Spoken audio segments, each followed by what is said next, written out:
नमस्कार विद्यार्थी मित्रांनो, मी Rohini madam, IIT computer Pandharpur. आज आपण MSCT न्यू इरामधील IT अवेअरनेस इरामधील सेशन नंबर 25 पाहणार आहोत.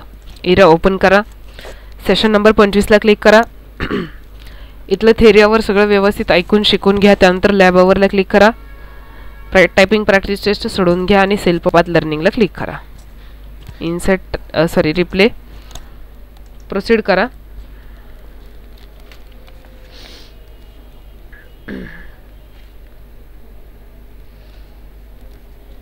स्टार्ट करा.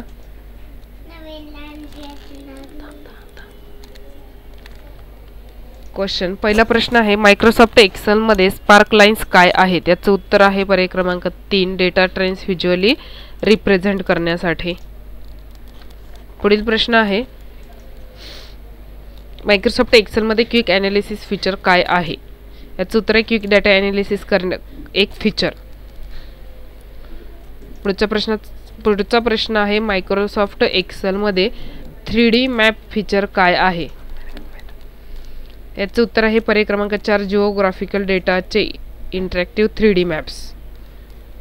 चौथा प्रश्न आहे, खालीलपैकी कोणता पर्याय तुम्हाला MS एक्सेल मध्ये तुमच्या शीटवरील टेबलमधील डेटा फॉर्मॅट करण्याची अनुमती देते? पर्याय क्रमांक 3, सबमिट. मायक्रोसॉफ्ट एक्सेलमध्ये टेक्स्ट बॉक्स फीचरचा प्राथमिक उद्देश काय आहे? याचं उत्तर आहे पर्याय क्रमांक 1, हे सेलच्या ग्रिडपासून वेगळे स्प्रेडशीटमध्ये टेक्स्ट बॉक्स इन्सर्ट आणि कस्टमाइज करण्यासाठी वापरले जाणारे टूल आहे. यस करा. गो टू होम करा.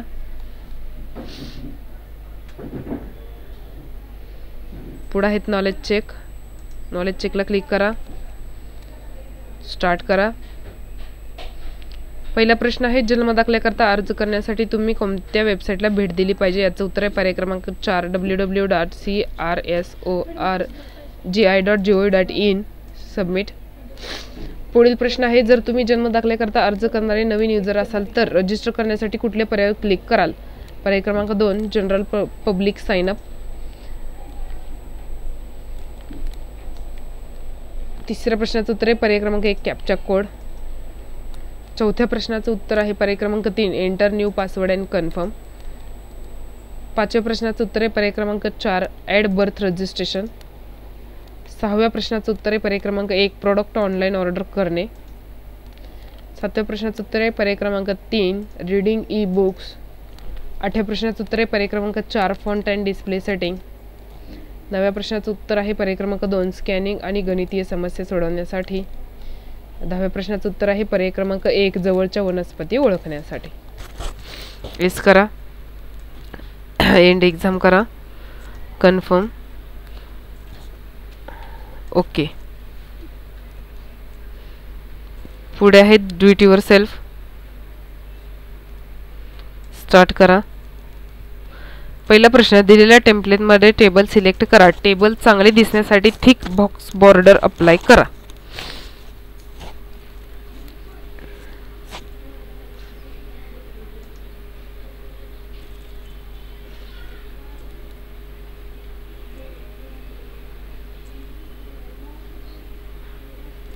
हा टेबल सिलेक्ट करायचा आहे आणि ह्याला थिक बॉक्स बॉर्डर घ्यायला सांगितलेली आहे. इथं आहेत बॉर्डर. इथे जाऊन थिक बॉक्स बॉर्डरवरती क्लिक करा. Thick outside border, thick box border.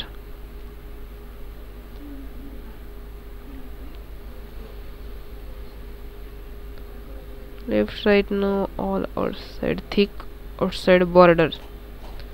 साईडला क्लिक करा आणि प्रश्न सबमिट करा. ओके.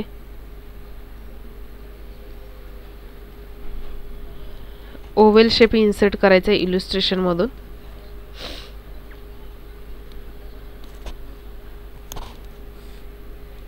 वर्ड एक्सेल ओपन होईपर्यंत वाट पाहत. तसेच जे विद्यार्थी मित्र आपल्या चॅनलवरती नवीन आहेत त्यांनी चॅनल सबस्क्राईब करा, व्हिडिओ लाईक करा व तुमच्या मित्रांनाही शेअर करा आणि बेल आयकॉनवरती क्लिक करा, जेणेकरून नवीन व्हिडिओचे नोटिफिकेशन्स तुम्हाला मिळत राहतील. कॅन्सल करू आपण. एक्सेल ओपन होत नाही आहे शीट. पुन्हा आपण स्टार्ट करू.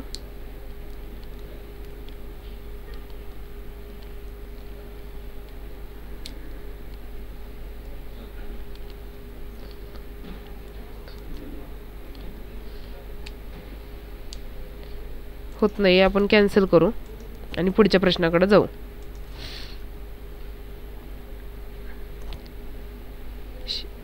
दाखवण्यात आलेल्या वर्कशीट 3 मधील सर्व टेक्स्ट सिलेक्ट करा. ते डिलीट करण्यासाठी home tab, cell, group delete option, menu delete cell याचा वापर करा. शीट ओपन होईपर्यंत थांबायचे.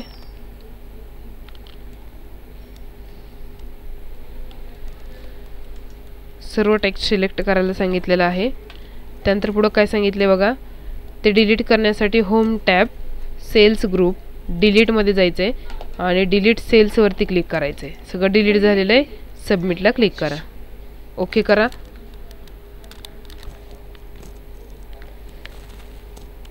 पुढील प्रश्न, दिलेल्या वर्कशीटमध्ये शीट 2 ला जा. लिव्ह टाइप्स नाव असलेले टेबल सिलेक्ट करा. त्याला आउटसाइड बॉर्डर अप्लाय करण्यासाठी home tab, font, group, borders, मेनू, आयटम याचा वापर करा.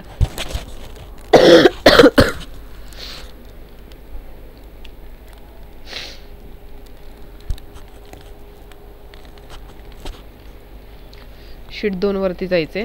लिव्ह टाइप हा टेबल सिलेक्ट करायचा आहे आणि ह्याला आउटसाइड बॉर्डर द्यायचे. इथं जायचे आणि आउटसाइड बॉर्डरवरती क्लिक करायचं. बॉर्डरमध्ये जाऊन साईडला क्लिक करून प्रश्न सबमिट करा. ओके.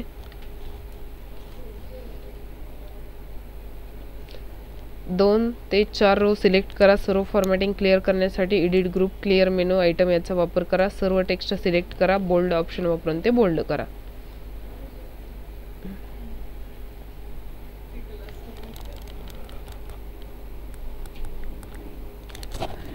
दोन ते 4 जे आहेत 2 ते 4 सिलेक्ट करायचे. क्लिअरमध्ये जायचं. क्लिअर ऑल फॉर्मॅटला क्लिक करायची आणि पुन्हा सिलेक्ट करून बोल्ड.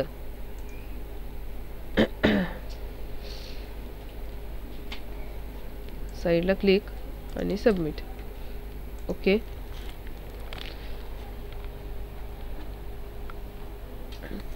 फिल्टर ग्रुपमधील स्लाइस ऑप्शन वापरण्यासाठी दिलेल्या एक्सेल शीटमध्ये नंतर इन्सर्ट टॅबवर जा. आता स्लाइस ऑप्शन क्लिक करा आणि फोटो बॉक्स ऑप्शन सिलेक्ट करून फिल्टर लागू करा. शेवटी ओके बटनावर क्लिक करा.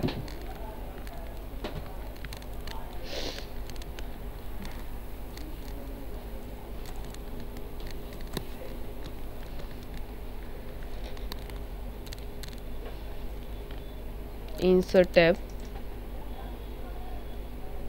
फिल्टर ग्रुपमधला स्लायर्स ऑप्शन, नंतर काय सांगितलेलं बघा, बॉक्स ऑप्शनवर सिलेक्ट करायला सांगितलेलं आहे. क्लिक करा. फोटो बॉक्स ऑप्शन सिलेक्ट करून फिल्टर लागू करा. शेवटी ओके करा. फोटोवरती इथं टिक मार्क करा आणि ओके करा. साईडला क्लिक करून प्रश्न सबमिट करा.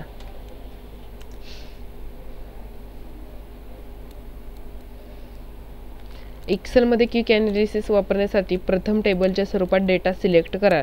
निवडलेल्या डेटाच्या उजवीकडे दिसणारा क्विक ॲनालिसिस बॉक्स पहा. त्यावर क्लिक करा आणि निवडलेल्या सेलमधून न्यूमेरिकल डेटा व्हिज्युअल करण्यासाठी डेटा सिलेक्ट करा.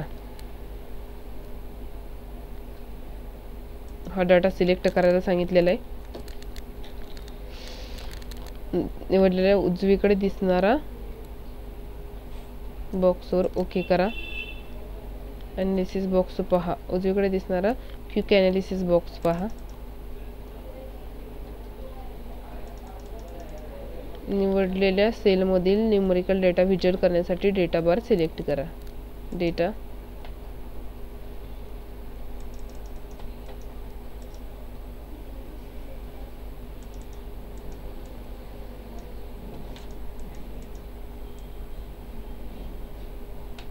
इथे क्लिक करा. सबमिट. रिट्राय. कॅन्सल करू आपण.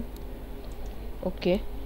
8वा प्रश्न, नवीन मजकूर बॉक्स इन्सर्ट करण्यासाठी दिलेल्या MS एक्सेल फाईलमध्ये इन्सर्ट टॅबवर जायचं आहे. एक टेक्स्ट बॉक्स घ्यायचा आहे आणि त्यावर ते जानेवारी टाईप करायचे.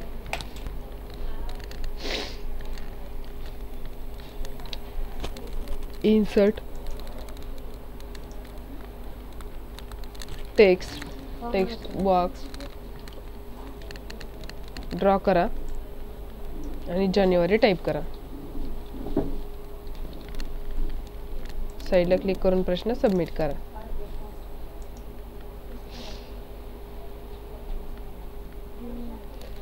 तुमच्या शीटमध्ये बायोनिमियल थिअरम इन्सर्ट करण्यासाठी दिलेल्या MS एक्सेलमधील इन्सर्ट टॅबवर जा. सिम्बॉलवर क्लिक करा आणि इक्वेशन सिलेक्ट करा. ते इन्सर्ट करण्यासाठी बायोनिमियल थिअरम इक्वेशन सिलेक्ट करा.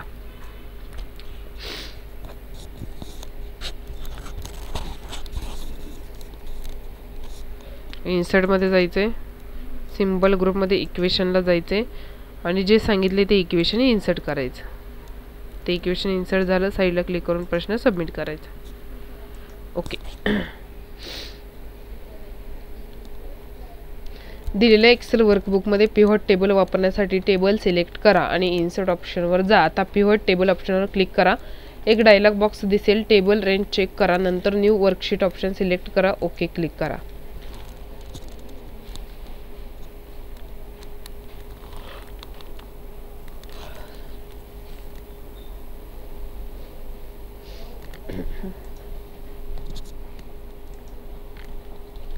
टेबल सिलेक्ट करा. इन्सर्ट टॅबवरती जा. पिव्होट टेबल क्लिक करा. पिव्होट टेबलला क्लिक करा. त्यानंतर टेबल रेंज सिलेक्शन करून ओके करा. हा डायलॉग बॉक्स आहे. टेबल रेंज चेक करायला सांगितलेली आहे. ओके करायला सांगितलेलं आहे. ओके सबमिट करा. सॉरी, न्यू वर्कशीट घ्यायची होती.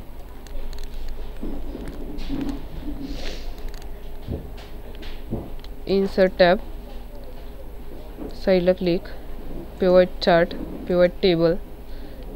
Okay okay. इथं टेबल आपण आधी सिलेक्शन केलेलं नाही आहे. Table select, pivot chart, pivot table. Okay. आणि नंतर न्यू शीट घ्या. इथे प्लसच्या चिन्हावर साईडला क्लिक करून प्रश्न सबमिट करा. ओके. 2 नंबरचा प्रश्न, ओव्हल शेप इन्सर्ट करायला सांगितलाय. शीट ओपन झाली नव्हती त्यामुळे हा थांबवला होता मी प्रश्न.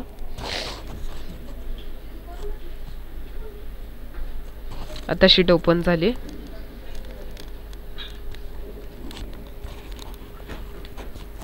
इन्सर्ट वरती क्लिक करा. शेप्स वरती क्लिक करा. ह्याच्यामध्ये ओव्हल शेप कुठे आहेत पहा.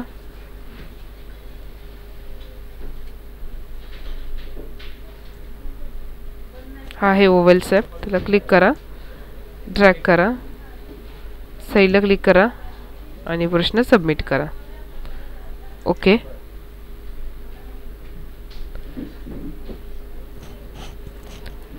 एक्सेलमध्ये क्विक ॲनालिसिस वापरण्यासाठी प्रथम टेबलच्या स्वरूपातला डेटा सिलेक्ट करा. निवडलेल्या डेटाच्या उजवीकडे दिसणारा क्विक ॲनालिसिस बॉक्स पहा. त्यावर क्लिक करा आणि निवडलेल्या सेलमधील न्यूमेरिकल डेटा व्हिज्युअलाइज करण्यासाठी डेटा बार सिलेक्ट करा. हा डेटा सिलेक्ट करायचा आहे.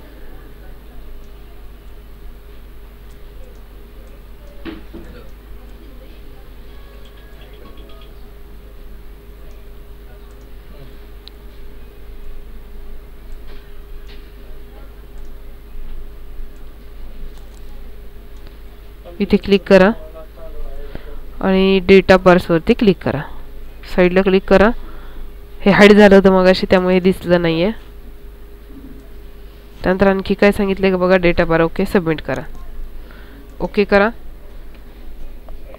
डू इट युअर सेल्फ आपली इथे संपलेलं आहे. आपल्याला आणखी सिम्युलेशन क्वेश्चन आणि सेशन एंड टेस्ट सोडवायचे आहे. ओके करा. प्रोसेस फोलिओ सोडवून घ्या. पुढे आहेत सिम्युलेशन क्वेश्चन. क्लिक करा, स्टार्ट करा. पहिला प्रश्न बघा, कम्युनिकेशन आयकॉन इन्सर्ट करायला सांगितलेला आहे. D5 सिलेक्ट करायचं आहे. डी मधला 5 सिलेक्ट करा. इन्सर्टवरती या. आयकॉनवरती क्लिक करा. सर्च करण्यासाठी क्लिक करा. इथे कम्युनिकेशनला क्लिक करा.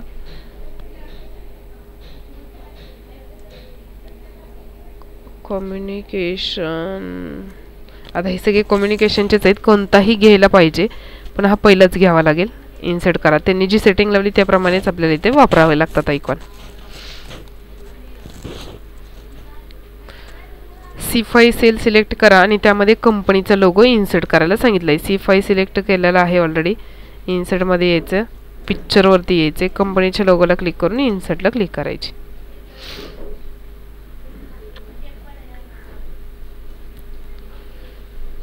SIM एंड एक्झाम टाईप करा, confirm. Okay. Session completion test start.